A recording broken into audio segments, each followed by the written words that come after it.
নিত্য প্রয়োজনীয় পণ্যের দাম কমাতে চাল, গম, আলু, চিনির মতো ২০টি পণ্যের উৎসে কর কমানো হয়েছে। দেশীয় শিল্প উদ্যোক্তা ও তথ্য প্রযুক্তি সেবার সম্প্রসারণে বিদ্যমান শুল্ক কাঠামোতে সহায়তার ঘোষণা দেওয়া হয়েছে।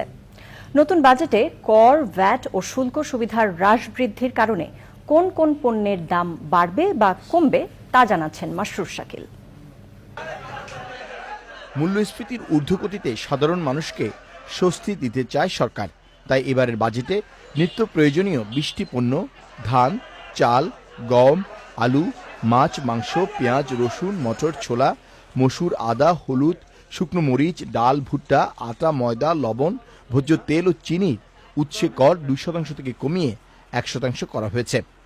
শুল্ক কাঠামোর পরিবর্তনের কারণে দাম কমতে পারে গুঁড়ো দুধ, chocolate, laptop, rod, bar, angle, motorcycle, kidney dialysis filter ও সার্কিট এবং কৃষি যন্ত্রপাতির। নতুন করে কর আরোপ ও শুল্ক কাঠামোর কারণে দাম বাড়তে পারে মোবাইল ফোনের কল চার্জ, বিদেশি এসি ও ফ্রিজ, ফলের juice, LED bulb, tube light, gas cylinder, বিভিন্ন ধরনের ইট, গাড়ি, সিগারেট ও তামাক জাতীয় পণ্য, কোমল পানীয় ও ড্রিঙ্কস, কাজু বাদাম, পানের ফিল্টার, জেনারেটর, হাসপাতাল সরঞ্জাম এবং বিদেশি ফল ও ফুলের দাম।